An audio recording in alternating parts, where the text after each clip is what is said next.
Então vamos lá. Ver se o pessoal aqui no chat.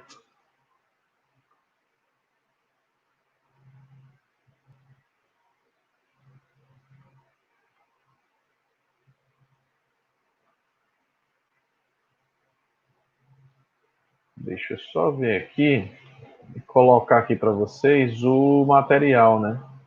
O livro base para o nosso estudo. Vamos lá, deixa eu colocar aqui. Aqui. Bom, a primeira situação é que das traduções, a que eu mais achei interessante foi a do Milton Filipelli. Eu vou baixar aqui para vocês e vou botar o link aqui para vocês de onde vocês podem baixar. É muito legal. E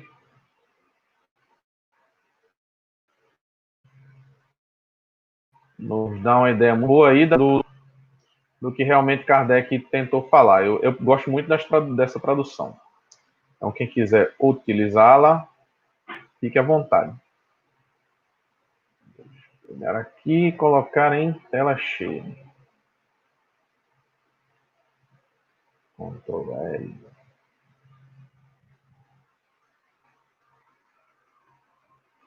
Boa noite, Alexandre. Seja bem-vindo.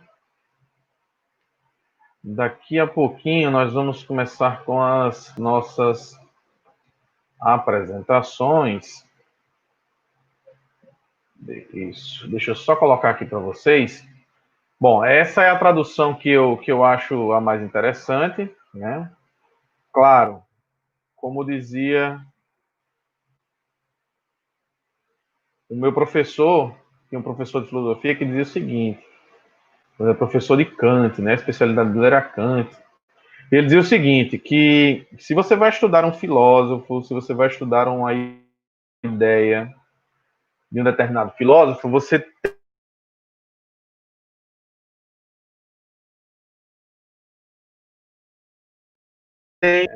não dá para fazer diferente, infelizmente.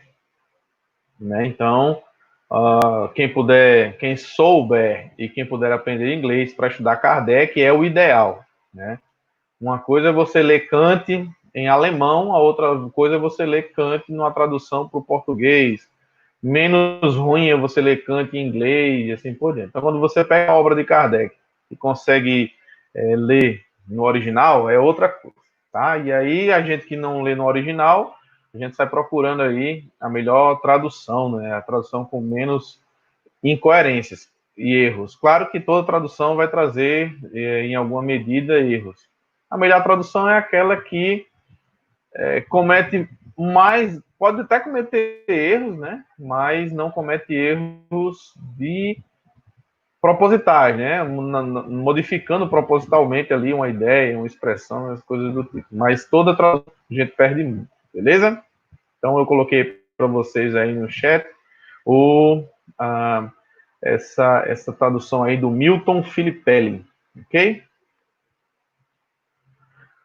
Bom, pessoal, primeiro deixa eu me apresentar, né? Porque tem algumas pessoas aqui que não fazem parte aqui do nosso ciclo, ou que vão assistir, né? Do nosso ciclo um pouco mais particular de estudos. Nossa lida dos estudos espíritas aqui em Natal, Rio Grande do Norte. Né? Meu nome é Tadeu Saboia, né? Eu sou um eterno estudante de filosofia e minha área de pesquisa, eu tenho basicamente 3 áreas de pesquisas, que a primeira é educação, né, na parte de educação, principalmente educação clássica e antiga. Também tenho um interesse muito grande em pesquisas sobre filosofia da ciência e também gosto muito da filosofia escolástica, né?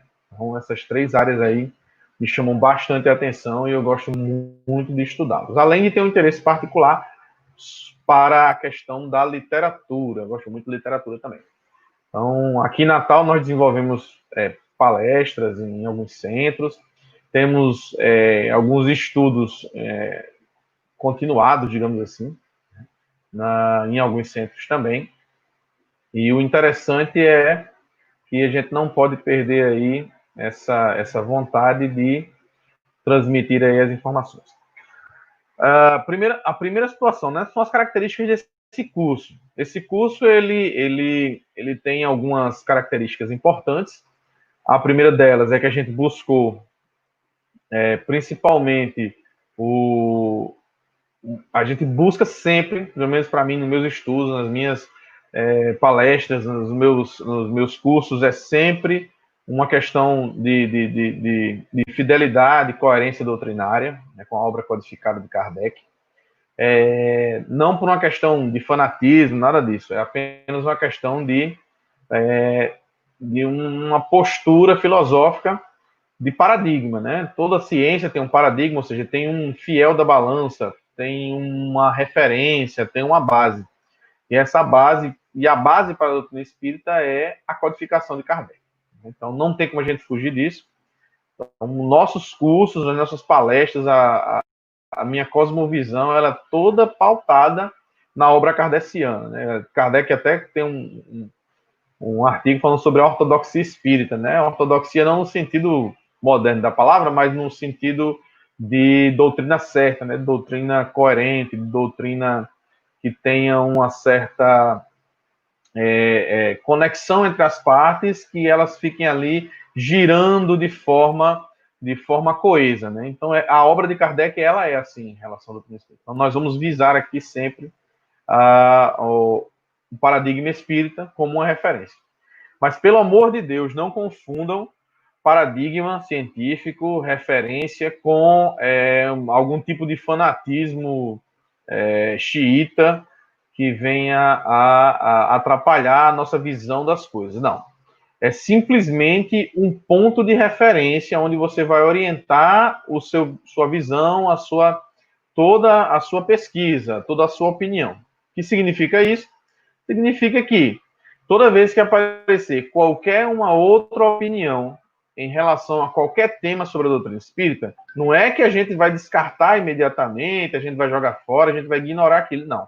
Simplesmente nós faremos aquilo que a ciência recomenda, a filosofia recomenda, fazendo a comparação. Você compara a uma nova ideia, uma nova tese com aquilo que se tinha como padrão. Então, o que é que a gente tem como padrão da doutrina espírita? É a visão kardecista, é a visão kardeciana, né? A visão da obra básica.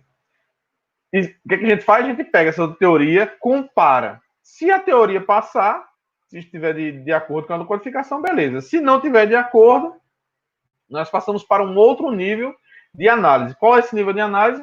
É pensar de onde é que a pessoa tirou aquela ideia, né? Quais foram os procedimentos, quais foram os métodos, o que foi que ela seguiu de raciocínio, dialético, racional, filosófico, para poder chegar naquilo ali.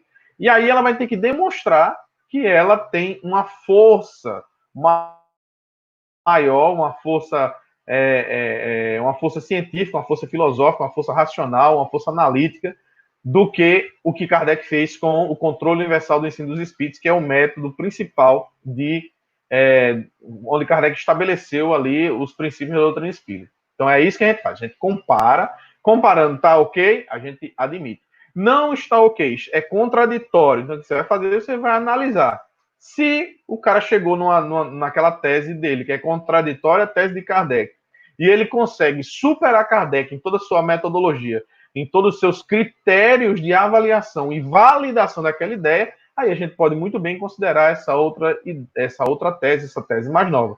Lembrando que essa tese, ela ela vai ter o potencial de se tornar ali um orientador da pesquisa, beleza? Então essa parte é muito importante.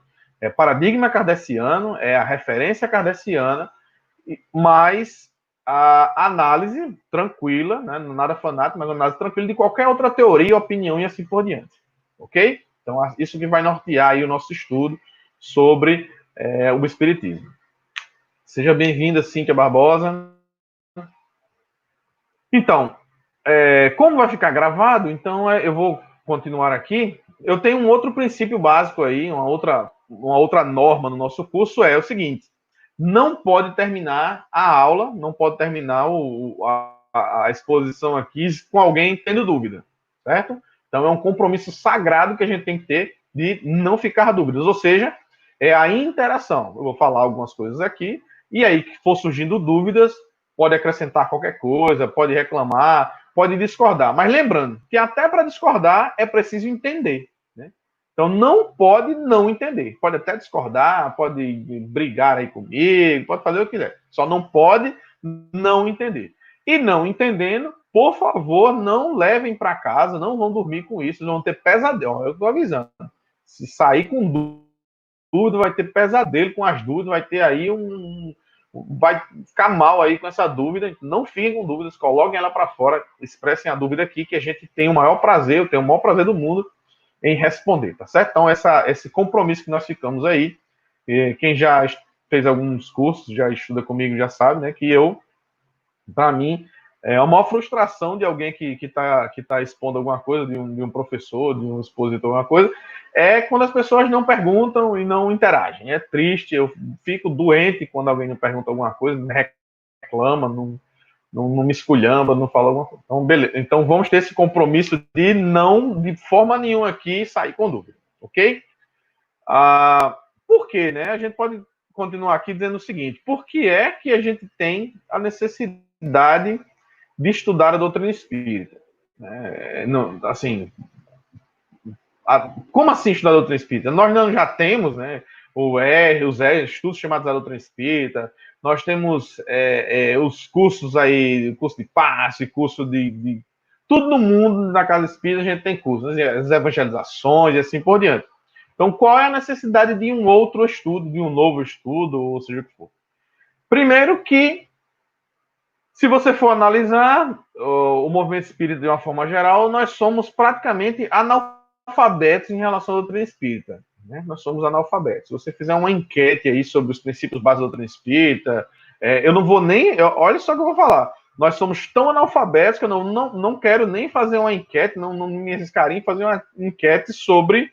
uma pesquisa sobre conhecimento aprofundado da doutrina espírita. Não, é conhecimento básico. O nosso conhecimento básico dos princípios espíritas, de uma forma geral, como o movimento espírita, sei lá, 6 milhões de espíritas nós temos aí, eu acho que no último censo, né? Desses 6 milhões, nós temos 99% praticamente ignorante total sobre os princípios espíritas.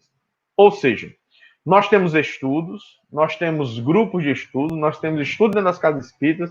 Os espíritas falam muito do estudo, mas tem alguma coisa errada. Por quê? Porque apesar de estudar, nós não estamos conseguindo formar um mínimo considerável, um mínimo aceitável de conhecimento da doutrina espírita. Ok? Então, isso é um problema que nós temos que ter a frieza, né, a frieza analítica, a frieza científica de perceber isso, porque se a gente ignorar isso, a gente vai pensar que nossos cursos, nossos estudos estão funcionando. Isso não está acontecendo. A gente, claro, existe um fator aí importante que gosto sempre de lembrar. O espírita, do movimento espírita brasileiro, ele não saiu do nada. Ele sai de onde? Ele sai de dentro do sistema de ensino, do contexto cultural do brasileiro. Contexto cultural do brasileiro. E nós sabemos que, de forma geral, apesar dos espíritas eles terem um nível um pouco mais elevado do que as outras religiões em relação à cultura, o nível escolar, né, o nível superior, médio, fundamental, isso não significa que a gente seja diferente da imensa, acachapante, praticamente absoluta ignorância do brasileiro médio.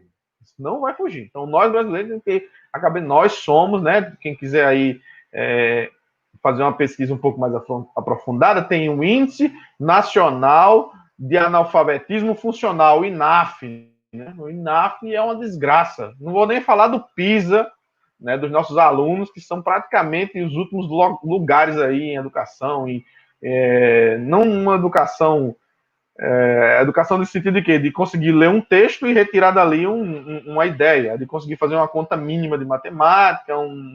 Então, nós somos analfabetos funcionais, praticamente toda a população brasileira é analfabeta funcional. E não estou falando nem de nível fundamental, não, estou falando de nível superior. Né? Então, como o espírita sai deste contexto, né, sai de um contexto em que os brasileiros são, em média, têm uma cultura muito fraca, né, uma capacidade de leitura muito fraca, porque tem uma característica no ensino brasileiro que é o seguinte: por que você estuda? Você estuda porque você quer passar de ano. Por que você estuda? Porque eu quero passar na prova. Por que você estuda? Porque eu não quero ser reprovado. E por que você vai entrar na universidade? Porque eu quero um diploma. E por que você quer um diploma? Para poder eu trabalhar. Então, não é uma questão de educação, é uma questão de ensino. Ensino é simplesmente visa a desenvolver uma capacidade. Então, no final das contas é assim, ó, vou explicar para vocês bem tranquilamente. É o seguinte: imagine que tem uma mulher do RH, né, do Recursos Humanos de uma empresa, e essa empresa trabalha com informática. Trabalha com informática e tem a mulher do Recursos Humanos. E ela precisa contratar 10 pessoas para trabalhar com informática.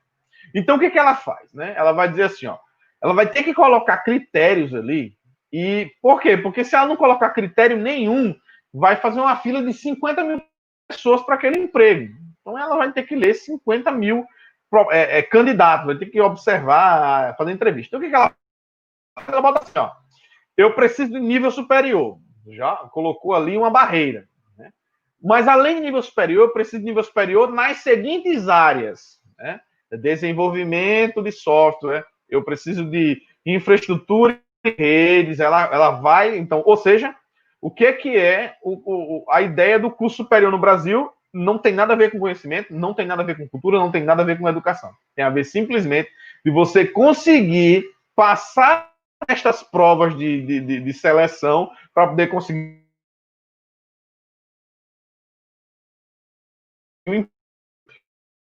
Isso causa em nós uma verdadeira ojeriza, um enjoo, um asco terrível por qualquer tipo de proposta educacional.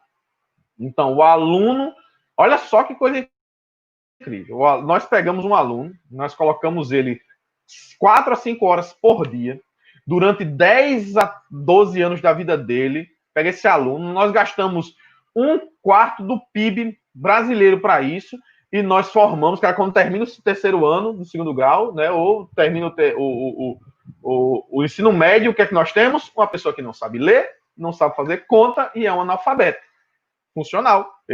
Então, isso que a gente faz, a gente pega. Nós somos altamente incompetentes em formar os nossos estudantes. E o cara só vai forçado, só vai porque é obrigado. Se ele quisesse ficar em casa, era a melhor coisa do mundo para ele.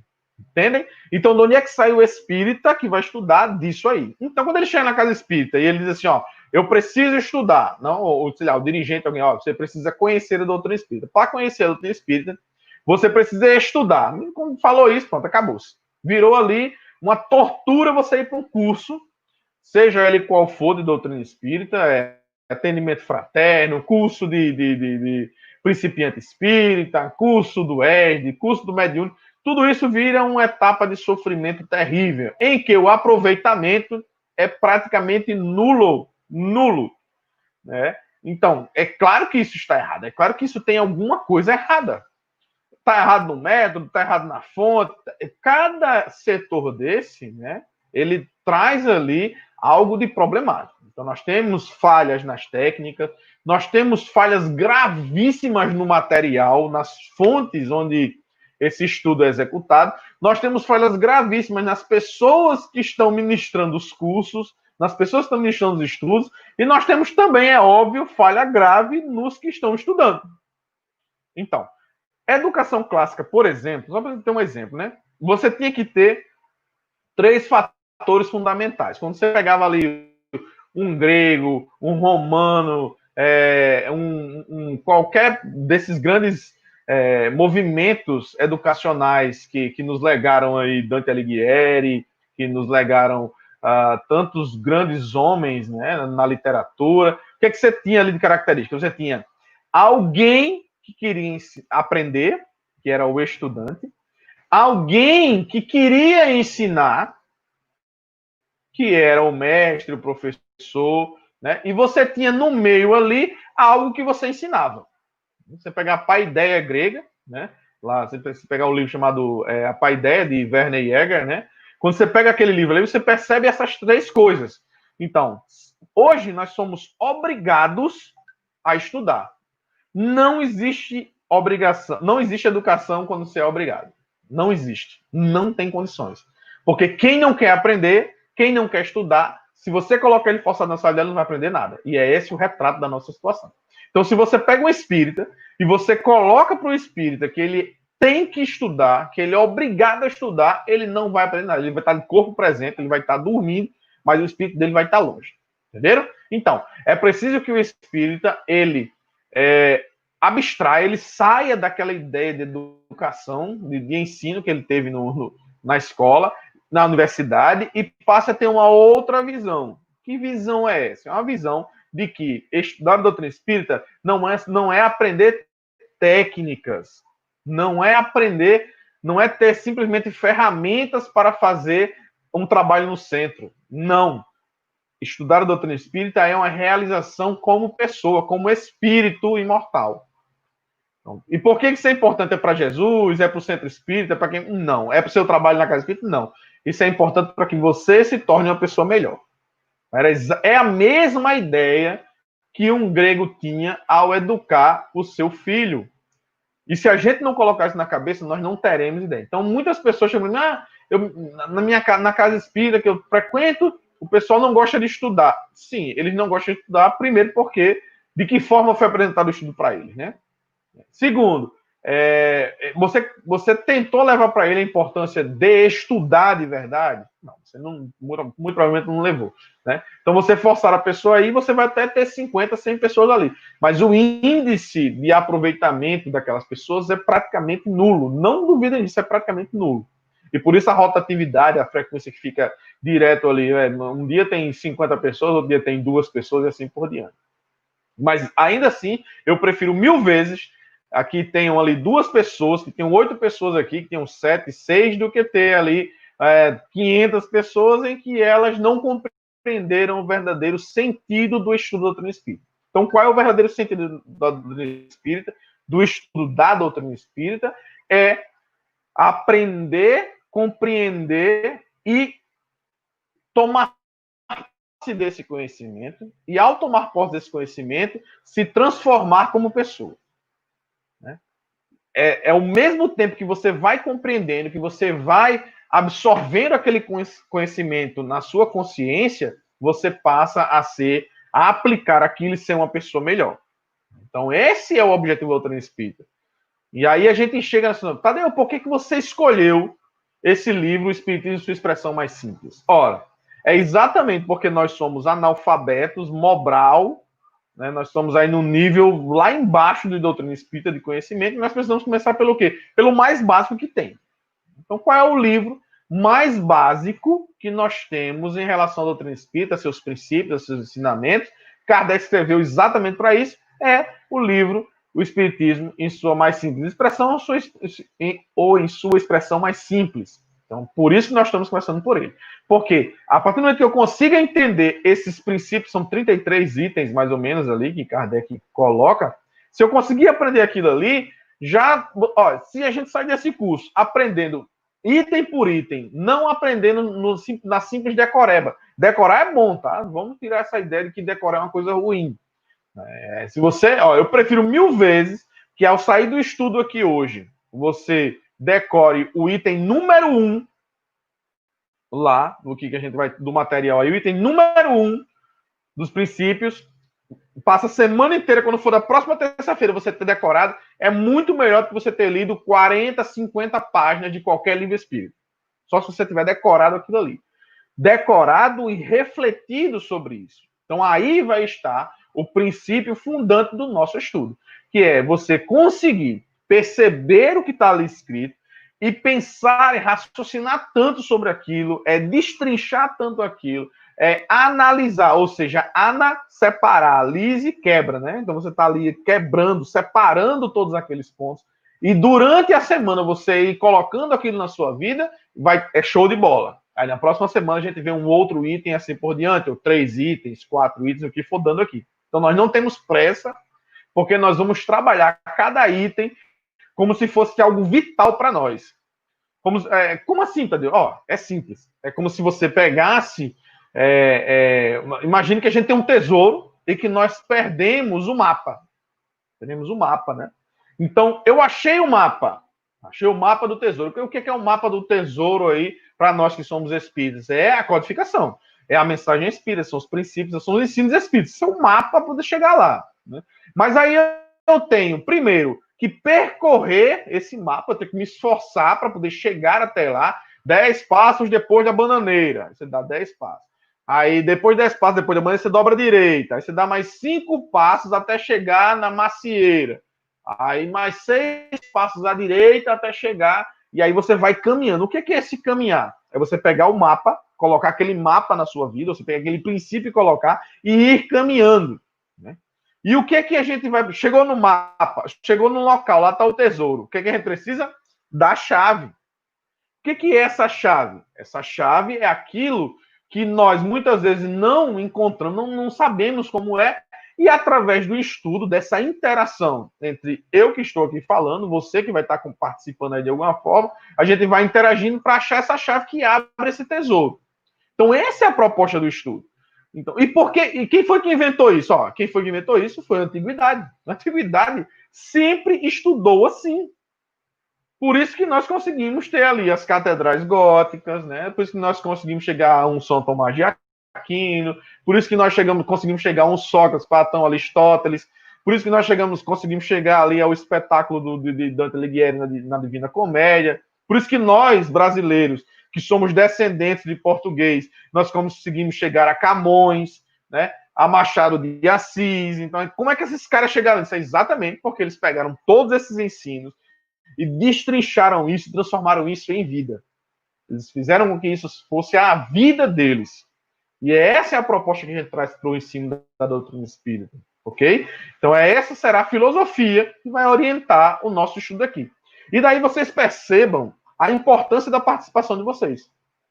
Porque se eu estou aqui falando e vocês, de alguma forma, não retornam aquilo que vocês estão conseguindo absorver ou não daquilo que eu estou falando, em cada princípio desse, hoje nós não vamos entrar no texto mesmo, né? Essa questão só introdutória, a primeira aula, exatamente para que a gente possa se situar no nosso estudo. Quais são os objetivos, qual a forma que a gente vai trabalhar, por que escolher essa obra, né? Então, se eu consigo aprender aí esses princípios básicos, eu vou ter um outro patamar. Porque olhem só, o nosso conhecimento, a nossa vida trabalha por patamares, né? À medida que eu encontro um patamar, ou seja, um certo nível, eu não posso voltar mais naquele nível. Então, quando eu aprendi ali o Espiritismo em sua expressão mais simples, em vários meses, né, de forma básica, então, o que eu estou querendo dizer? Você chega na casa espírita, não sabe nada de doutrina espírita, não sabe nada. Aí você pega o cara dando no edge. Quando é que ele vai se formar? Daqui a 2 anos, 3, 4 anos, né? Aquele tempo inteiro, ou o tempo que ele passou sendo espírita, mas não sendo, porque não conseguiu ainda conhecer tudo. Agora, se você chega na casa espírita e essa casa consegue lhe proporcionar um curso rápido, expresso, bem feito, bem observado, com muita atenção, com muito carinho, explanando cada ponto de forma coerente com o pensamento de Kardec, o que é que você vai ter? Você vai ter em 6 meses alguém que, claro, não é um doutor em doutrina espírita, não é um expert, não é o bambambam, não vai sair daí por aí dando palestra, mas ele terá o mínimo, ele vai ter um patamar mínimo onde ele vai poder construir ali muitas outras coisas, né? Muitos outros níveis ali de compreensão.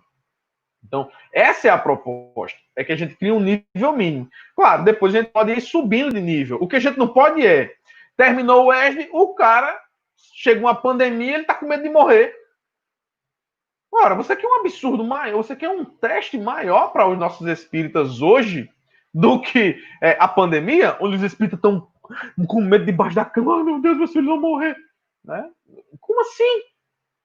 O que é a morte? O que é a morte? Eu sei, até brincadeira, mas é verdade, né? Minha irmã tá com o marido com Covid e provavelmente ela tá, né? E minha mãe ligou para mim, Tadeu, o que eu faço? Eu tô muito triste com minha irmã. Eu disse, mãe, faça o que eu fiz, ó. O que eu fiz para poder testar ali a minha fé em Deus? Só tem fé? Tem. Mas onde é que vai essa fé? Só não conhece que a vida continua? Conheço. Né? Então, vamos fazer o seguinte teste. Imagine todos os seus filhos morrendo. Você vai testando um por um. Eu tenho 2 filhas, né? Então eu fico pensando, na hora que Duda morrer, como é que vai acontecer? Como será a morte de Duda? E eu vou trabalhando com o que eu sei da doutrina espírita na morte de Duda. Duda pegou o Covid, morreu. O que aconteceu? Ela foi para o mundo espiritual, ela vai ficar bem lá no mundo espiritual, ela desencarnou como criança, 15 anos, significa que ela não tem muitas coisas aqui o planeta Terra não tem muito da para ela foi um presente para ela se libertar. Aí eu tenho uma filha de 3 anos, a Alice morrendo, uma coisinha linda, ele brincando, vai continuar brincando no mundo espiritual. Pense isso. Por quê? Porque quando você pensa isso, você tira um nível de estresse enorme, que é exatamente a incerteza. Eu não vou nem pensar, que eu não quero nem pensar meus filhos morrendo. É exatamente isso. Por você não pensar, aquilo continua sendo uma possibilidade. Numa pandemia, essa possibilidade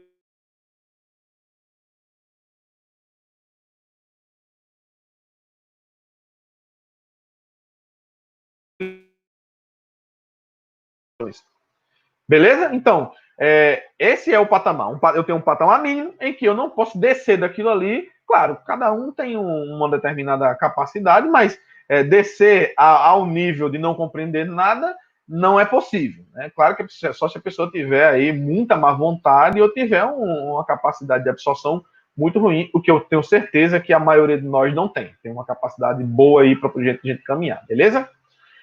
Então vamos aqui a algumas perguntas, já que eu explanei aí já por bastante tempo as características e os objetivos aqui do nosso estudo, beleza? Nós temos aí o Juara chegando, Grande Araújo, né? Boy conservador, tamo aí, somos ortodoxos, espíritas, conservadores, não sei o que, mais lá, mais lá. E aí Alexandre, né? Costa Curta diz o seguinte: perfeito, extrair o máximo de pequenas partes de forma dirigida. Isso, né?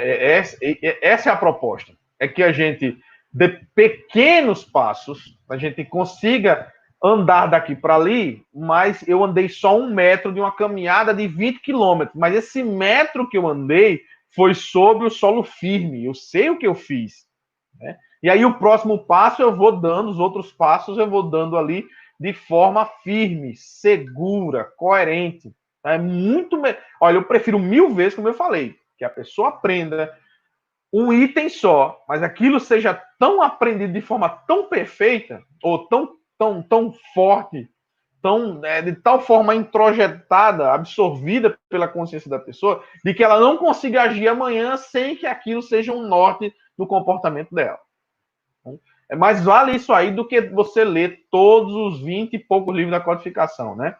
23, 24, 22 livros da codificação.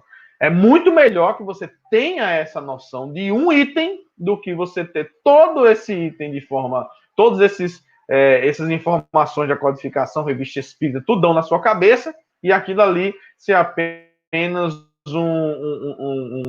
um enfeite, um adorno, né? É algo que você usa para enfeitar. Eu li a codificação inteira, eu li toda a revista, eu li todos os livros de fulano, de ciclano, e eu li tudo isso, mas e aí? Isso se transformou para você em atitude, em comportamento, em postura? Não, então não adiantou nada, meu filho. Não adiantou nada. Se no Covid você não consegue manter a paz, a tranquilidade, claro, não estou falando para a gente sair feito um doido, né? Que Aristóteles já dizia, a virtude não está nem no extremo, nem no outro. A virtude está no meio. Né? E o meio é o quê? Ora, estou no meio, eu não sou doido de dar bobeira. Então, mas também eu não vou me esconder debaixo da cama. As duas coisas, tranquilo. Se eu tiver que trabalhar, eu vou trabalhar.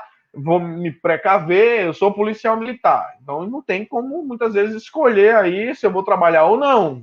Eu tenho que trabalhar, mas eu não vou me exceder além daquilo que eu possa fazer. Então essa é a postura, é o caminho do meio, mas sempre orientado por princípios fortes e inegociáveis.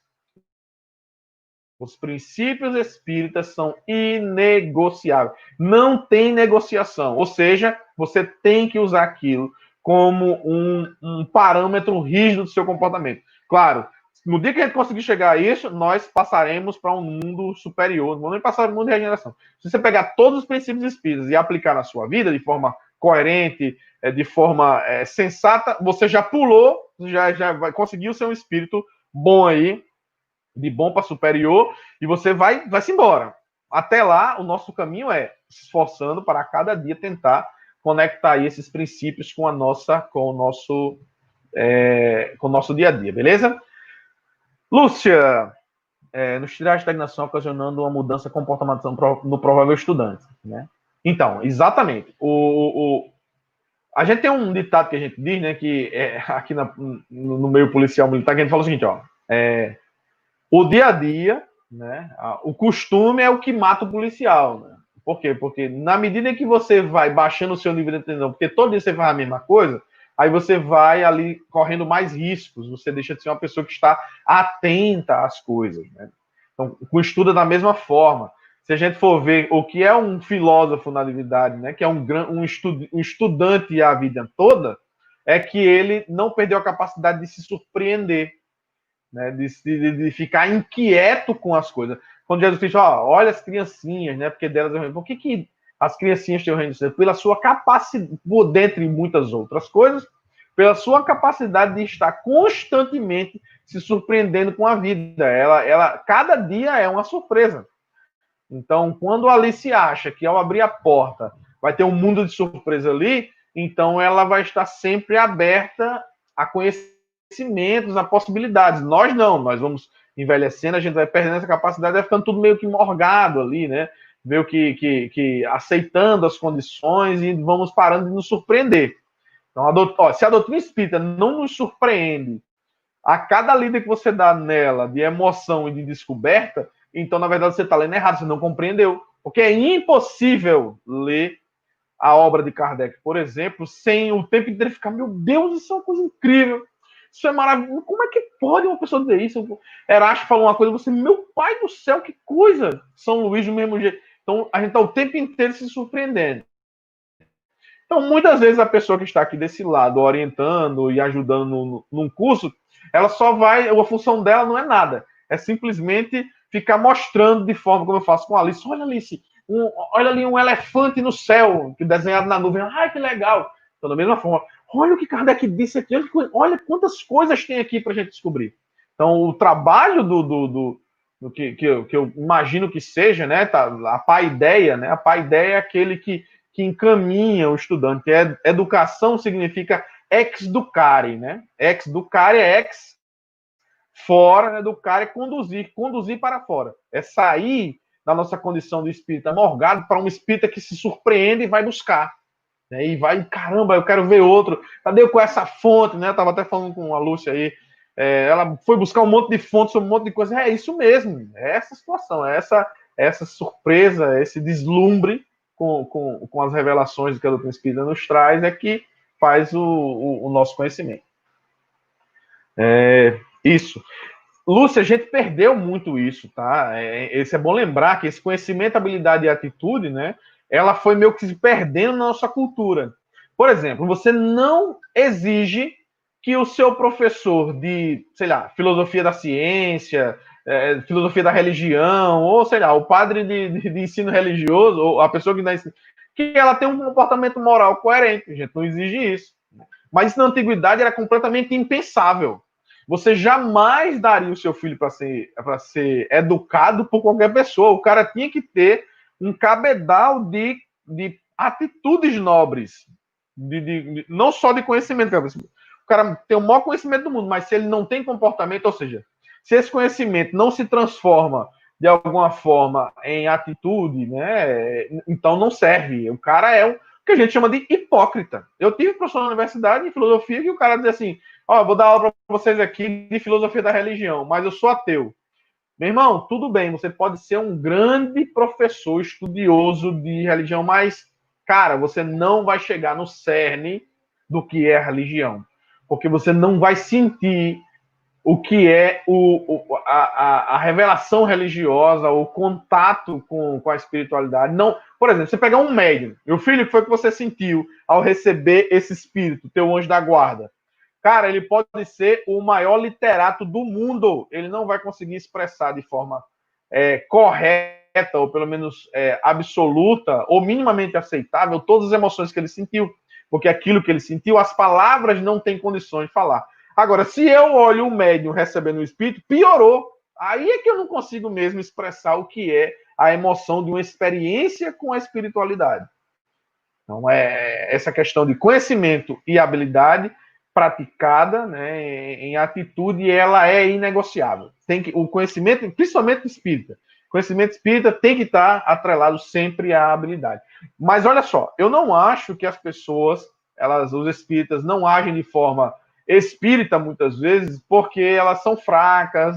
Não, é porque elas não sabem mesmo. Já não compreenderam mesmo. Eu não acho que é porque não é a fraqueza ou pusilanimidade, nada disso. Eu acho que é porque elas não conhecem a doutrina espírita e como elas não conhecem, elas não agem. Se elas conhecessem a doutrina espírita em essência, em espírito e verdade, elas com certeza aquilo ia mexer com elas e elas se transformariam. Então, o nosso objetivo é trazer esse conhecimento através da obra de Kardec para que as pessoas possam, introjetando isso, virar habilidade. Estude Luciana Santos. Luciana Santos falou o seguinte: não adianta ter apenas o estudo e não colocar em prática tudo que é ensinado. Isso. E aí a gente volta, mais uma vez, né, reforçando. Nós vamos buscar aqui conhecer pouco, mas conhecer bem. Né? Uma coisa interessante é que eu tenho um professor, inclusive vocês podem ver até as aulas dele, é um professor chamado de Monir Nasser, José Monir Nasser. Né? Ele tem como eu gosto de literatura, ele tem um programa chamado Expedições pelo Mundo da Cultura, né? E ele tem um exemplo muito interessante que ele dá. Uma amiga dele viajou para o Japão, né? Ela era aquelas descendente de japonês e ela foi passar um tempo no Japão lá com o seu filho e tal, para trabalhar. Aí o menino teve um dos primeiros dias de aula, aí o menino só, as mães vão ter que mandar um lanchinho para a escola. Então a criança aí tinha que levar o lanche de casa para a escola, né? Aí a mãe brasileira, nipônica ali, né? Mas não sabia da cultura, né? Então ela pega ali um sanduíche, passa ali uma manteiga, faz um negócio, embala ali, bota na lancheira do menino e leva para casa, leva para aula, né? Aí no outro dia, aí o menino veio. Quando vinha deixar o menino, veio a professora. A professora foi até a casa dela e disse: ó, lanche não é assim. Lanche não é assim. Tem que ser pouco, mais arrumado. Pouco, mas bem feito. Porque se tá bem feito, se tá bonito, significa que mamãe ama seu filho. Olha só a ideia de ordem, de organização de cosmos, que é o diferente de caos. Caos é a desordem. O caos perturba, a ordem acalma. Né? Então, o que ele está dizendo? Que o amor de você de mãe se expressa pelo seu filho no carinho que você arruma de forma bonita o lanchinho que você faz dele. Então não precisa ser uma coisa espetacular, uma coisa linda, mas é uma coisa, muita coisa, não. Pouquinho mais bonito, pouquinho mais arrumado. Então é exatamente esse o princípio da nossa vida aqui. É pouquinho, é um livro 50 páginas, sem brincadeira, é um livro de 50 páginas, esse livro, Espírito de Situação Mais Simples, mas é apaixonante, ele é envolvente, ele é profundo, porque cada item você destrincha ali em 20 questões da doutrina espírita, do livro dos Espíritos, em conexões com a Gênese, com a revista Espírita, é uma coisa incrível. E quem é que podia fazer um livro desse? Quem é que tinha capacidade de fazer um livro como esse? Só o senhor Allan Kardec. Por quê? Porque sendo um espírito superior que estava encarnado em missão, só ele poderia ter a capacidade de condensação, de compactação, de tanto conteúdo num livrinho de 50 páginas. Um livrinho praticamente desconhecido, vamos confessar, né? Na verdade, praticamente toda obra espírita ela é desconhecida. A gente conhece 5, né? O Livro dos Espíritos, o Livro dos Médiuns, o Evangelho, a Gênese e o Céu e o Inferno, e conhece por nome, porque lê mesmo, a gente leu o Evangelho todinho e algumas questões do Livro dos Espíritos. Se participou do Mediúnico, lê ali o Livro dos Médiuns um pouquinho.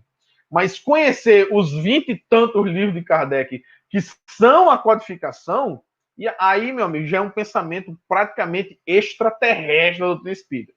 Extraterrestre. Mas como nós não pretendemos, por enquanto, atingir um nível tão elevado de fazer um estudo dirigido de toda a obra de Kardec, vamos começar com um passinho de bebê. Né? Vamos começar com as 50 páginas do livro O Espiritismo em sua expressão mais simples, degustando, analisando, incorporando tudo aquilo que tem naquelas questõezinhas, naqueles itenzinhos do livro. Ok?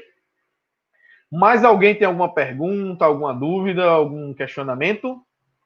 Nós estamos nos encaminhando aí já para o encerramento desse nosso primeiro dia, que foi, na verdade, apenas uma apresentação dos nossos intentos aqui, das nossas perspectivas de estudo. O estudo vai ser toda terça-feira, às 20 horas, né? E aí, sei lá, 35 minutos, 40 minutos de exposição e o resto, o nosso debate, os nossos questionamentos, né? Muito provavelmente, quando a gente entrar nos itens propriamente ditos, as questões vão aí vão aparecendo, né? É importante também dizer que quem puder ler antes da aula é sempre uma prática muito boa. Não é obrigado, não é uma coisa imprescindível, mas seria muito importante que a gente fizesse isso. E também, quando terminar aqui, ir lá na fonte, dar uma pesquisada, dar uma refletida bem boa sobre os temas que serão aqui expostos. Então, mais uma vez, ó, o livro base é esse aqui, né? O Espiritismo de Expressão Mais Simples. Eu, mais uma vez, escolhi essa versão aí, essa tradução do Milton Filipelli, que é bem interessante. E o link dessa tradução está aqui. Quem quiser baixar, é só entrar no chat aí e baixar aí para o seu celular, para o seu computador e já dar uma olhada, tá? É bom que todos tenham aí, de alguma forma, a próxima semana, a gente poder ter essa referência, ok? Então, Alexandre, por enquanto, o que é que vai acontecer? Como o livro, ele em si é uma sequência, né? Então, a gente vai propondo aqui que vocês já leiam próxima semana, né? Para a próxima semana, a parte da história do Espiritismo. Essa parte a gente não vai passar, porque como são descrições históricas, isso aí só se ficar alguma dúvida, vocês daqui para lá leiam essa primeira parte, que é a história do Espiritismo. E aí, próxima semana, a gente já vai entrar nessa parte das primeiras questões, né? Eu vou colocar até para vocês aqui a página onde a gente vai começar, é exatamente essa aqui, ó. Viu aí? Resumo do ensino dos Espíritos, item 1. Começa por Deus. Ok? Então, aí quando a gente terminar para cada dia, sem pressa, com toda tranquilidade, fazendo todo o esforço para compreender aí, a gente vai destrinchando aí todos esses dias. Então, o próximo tema da próxima semana será de onde a gente parou para frente. Claro que eu vou colocar também aí, por nesse tema de Deus, outras referências de onde na codificação é tratado do tema de Deus, ok? Então, isso aí também é o que a gente vai fazer. Outra situação, qualquer inferência que vocês tenham para fora da doutrina espírita em relação aos temas tratados, podem ficar à vontade. De livros que você tenha lido, sendo espíritas ou não, romances mediúnicos ou não, podem trazer para que a gente possa fazer essa interação com o nosso dia a dia, com a nossa realidade. Beleza? Bom, pessoal, eu quero agradecer a todos pela presença, pela participação. Que Jesus nos abençoe, que Deus, em sua infinita misericórdia, possa nos dar aí a força e a condição necessárias para que possamos ter uma boa semana e na próxima semana estarmos aqui de volta para estudar a doutrina espírita. Fiquem todos com Deus, que Jesus nos abençoe. Vai ficar aí gravado para que as pessoas possam ir interagindo, ok? Com o vídeo? Então, fiquem com Deus. Muito obrigado a todos. Boa noite.